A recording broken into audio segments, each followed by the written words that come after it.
Bien-aimés dans le Seigneur, bonjour à tous. Bienvenue dans les éditions Empire du Christ. Empire du Christ est une émission qui nous permet, n'est-ce pas, d'avoir un éclaircissement pur et simple des notions de la parole de Dieu. Nous savons, bien-aimés, qu'il y a trop de polémiques, trop de questions qui se posent autour de la chrétienté.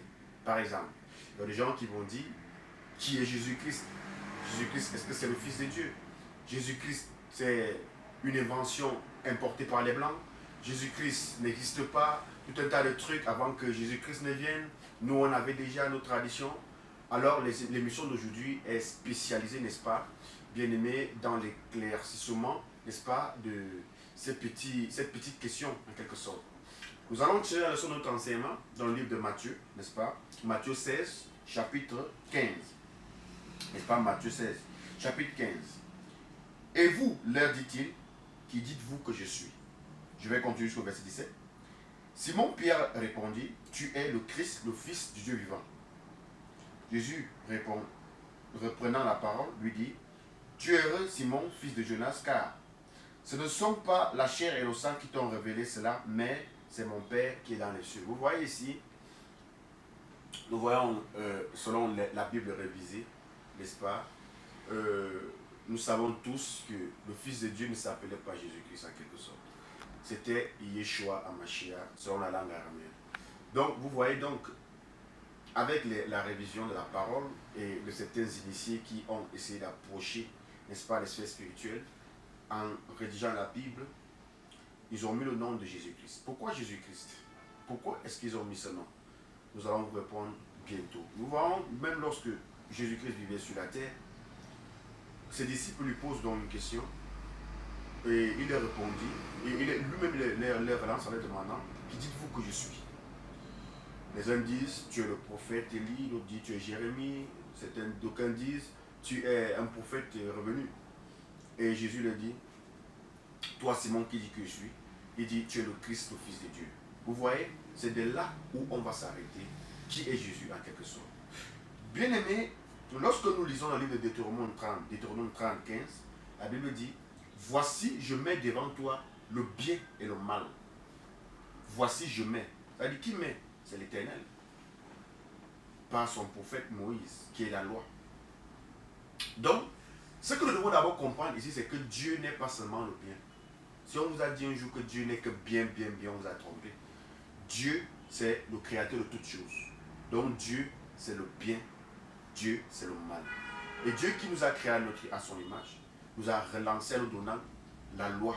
Cette loi qui est la loi du bien et la loi du mal. Il dit, voici, je mets devant toi le bien et le mal.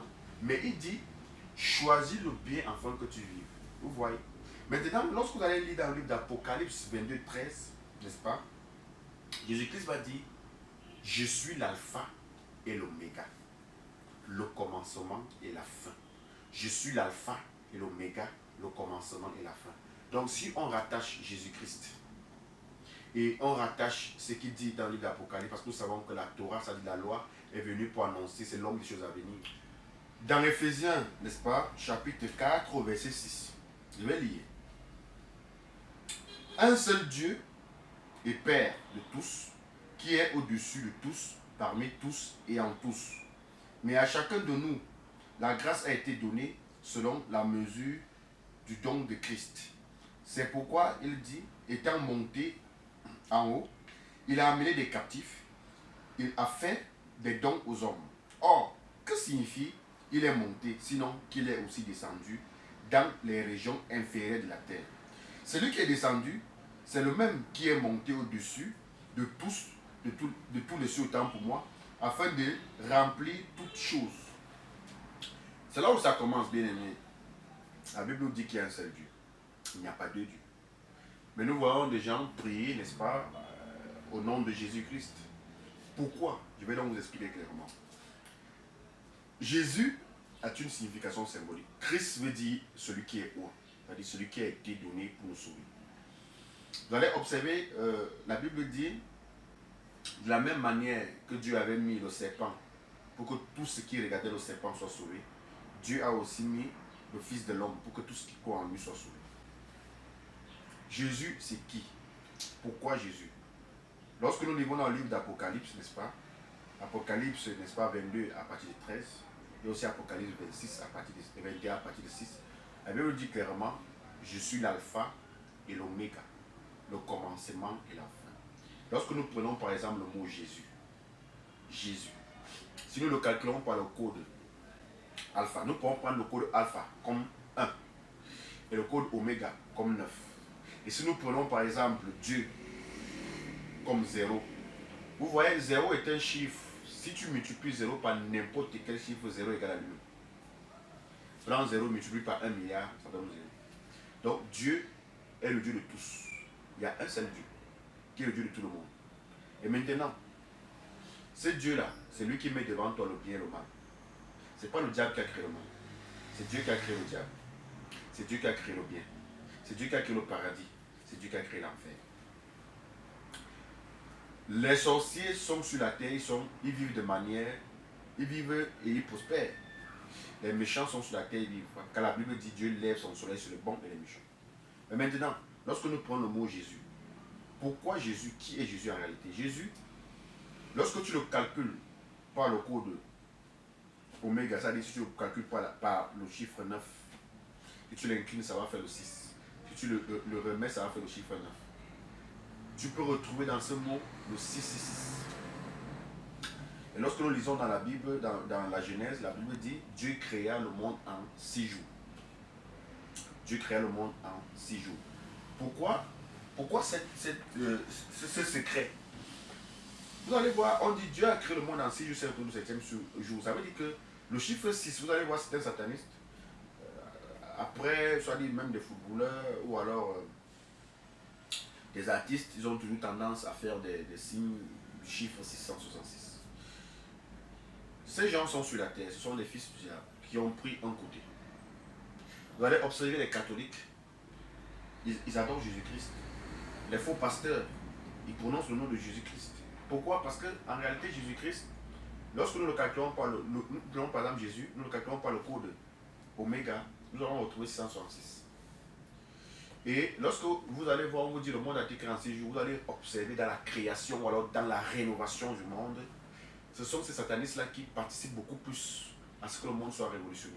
Vous allez voir ceux qui ont créé les bateaux. Vous allez trouver certains satanistes qui vont dans la mer pour prendre la technologie.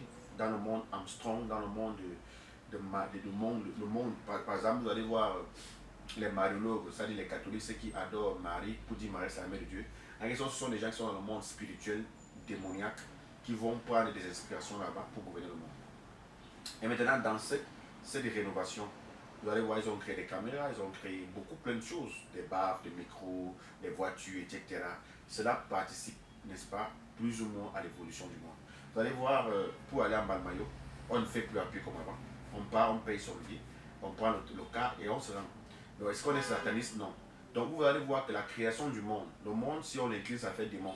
Donc, la création du monde, en quelque sorte, dominée par le démon, se fait par les satanistes. Et les enfants de Dieu vivent. Je crois que la Bible dit, en quelque sorte, que nous, les enfants de Dieu, Dieu nous a mis comme des agneaux au milieu de loups. Maintenant, si tu prends encore le mot Jésus, tu ne calcules pas le code alpha. Dans le livre de 1 Jean, on te dit, au commencement était la parole était avec Dieu, et la parole était Dieu. Donc nous voyons ici le verbe. Par le code alpha, on dit le verbe s'est fait chair, et ce verbe a vécu parmi nous pour les gaz de vérité. Vous allez retrouver la parole, la sanctification, vous allez trouver le bien, tous les enseignements appropriés. Maintenant, lorsqu'un pasteur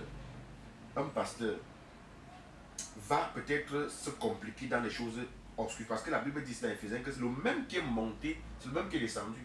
Vous allez voir, Paul va vous dire que Jésus-Christ était descendu aux enfers pour prêcher aux gens qui étaient là-bas. En réalité, Jésus-Christ, c'est Dieu. C'est le bien, c'est le mal. Je vous détermine un peu toutes ces choses-là. Donc, pour ceux qui pensent que Jésus, c'est une histoire inventée, non. Vous voyez, par exemple, la tradition africaine, c'est des gens qui ont choisi le côté oméga. Vous allez voir, ils sont dans une spiritualité ritualiste, ou alors d'autres invoquent les esprits de mort, d'autres se disent peut-être pour approcher Dieu, il faut aborder les ancêtres, c'est les ancêtres saints qui vont aller avec une certaine hiérarchie pour aller. Vous voyez, ils sont dans le pas astral. Souvent dit c'est celui le même qui est descendu. Ils sont dans le pas astral. Ils sont encore dans une certaine compréhension qui est dans le bas astral. Mais maintenant, vous allez voir, pour ceux qui sont dans la perfection, ils vont choisir le côté alpha, qui est la parole de Dieu, qui est la mise en pratique de la parole de Dieu, la mise en pratique du bien. Vous voyez? C'est pour ça que vous allez voir un pasteur qui est dans la sanctification fait le miracle au nom de Jésus-Christ. Dans le côté alpha. Et un sataniste qui a pris le côté oméga, ou alors le 666, n'est-ce pas, fait le même miracle au nom de Jésus-Christ. Et les chrétiens se posent la question, pourquoi ce monsieur prononce le nom de Jésus-Christ et rien ne lui arrive? La vérité, c'est que Jésus-Christ est un coup.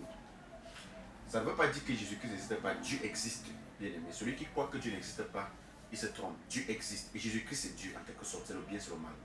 Et on met le Christ, pourquoi? Parce que le Christ, c'est loin. C'est ça qui ouvre le monde. Tu ne peux rien faire dans ce monde si tu n'es pas avec Dieu ou tu n'es pas avec le diable, en quelque sorte. Donc, j'aimerais bien amener tous les chrétiens à le comprendre aujourd'hui. Lorsque vous entrez dans des églises, observez la vie du pasteur, observez la vie du prêtre. S'il est dans des choses louches et qu'il prononce le nom de Jésus-Christ, ça ne veut pas dire que vous êtes forcément sauvé. C'est qu'il a pris un côté négatif et avec l'autre côté, il fait des miracles. Ce n'est pas que Jésus-Christ a dit Yeshua, ou alors lui qui a porté l'Esprit de Dieu, a dit, dans les derniers temps, n'est-ce pas, plusieurs viendront sous mon nom, ils diront c'est moi qui suis le Christ, c'est moi qui suis le Christ. Ils viendront sous mon nom, ils diront c'est moi qui suis le Christ. Ils feront de grands miracles pour être séduits s'il était possible les élus. Vous voyez, si c'était possible les élus, pour être séduits les élus. Donc, il ne faudrait pas que vous les élus vous soyez séduits. Lorsque quelqu'un prononce le nom de Jésus-Christ devant toi, si tu as cette connaissance que je te donne aujourd'hui, que je te transmets aujourd'hui par l'institution remplie du Christ, tu pourras comprendre, tu ne pourras plus courir à tout vent de doctrine, parce que tel pasteur fait des miracles, il faut courir, parce que l'autre fait ceci, il faut courir. Tu auras un discernement très approprié. Celui-ci fait des miracles, quelle est sa vie, ainsi de suite.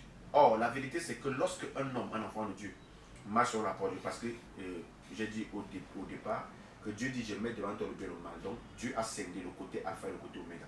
Et maintenant, tout ça, Jésus dit, je suis l'alpha et l'oméga, le commencement et la fin. Le commencement et la fin. Donc, il est le commencement de toutes choses. C'est lui, dans la Bible, la seule personne qui nous a beaucoup plus prêché de l'enfer, c'était lui. N'est-ce pas? Jusqu'à les démons même qui viennent de l'enfer l'ont reconnu. Ils disent, tu es le fils de Dieu, tu es ceci, tu es cela.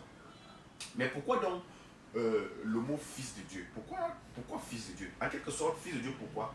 Parce que Dieu est esprit. La Bible nous dit dans le livre d'Éphésiens qu'en lui habite corporellement toute la plénitude de la divinité. En lui habite corporellement toute la plénitude de la divinité. Donc le premier Adam qui était une âme vivante, le second Adam est devenu un esprit vivifiant. Et on a choisi un corps qui s'est fait par le Verbe dans le ventre de Marie. Et ce Verbe a habité parmi nous plein de cas sévérité. Nous savons que ce Verbe, c'est-à-dire ce corps n'a pas été fait par un spermatozoïde humain, comme dans la première, la première, dans l'Éden avec Adam. Adam, qui n'est-ce pas, vous voyez la femme qui couche avec le serpent. Et lorsqu'elle finit de coucher avec le serpent, hein, on a juste besoin du spermatozoïde Adam. Il faut donc savoir que le mot Jésus-Christ peut sauver et peut aussi égarer pour ceux qui n'ont pas de discernement. C'est pour cela que la Bible nous dit clairement que voici, il y a deux chemins. Il y a la grande porte et la petite porte. Il dit, grande est la porte qui mène à la perdition et beaucoup passent par là. Petite et resserrée est la porte qui mène vers la vie et peu sont ceux qui la trouvent. Et tout ça se trouve dans le mot de Jésus-Christ. En quelque sorte, pour les prochaines émissions, notre page YouTube, vous tapez juste Justin l'apôtre, et vous allez voir tous nos enseignements dans YouTube, Facebook, etc. Tapez juste Justin l'apôtre. Ciao, bonne journée à tout le monde, portez-vous bien. À nous revoir pour les prochaines éditions.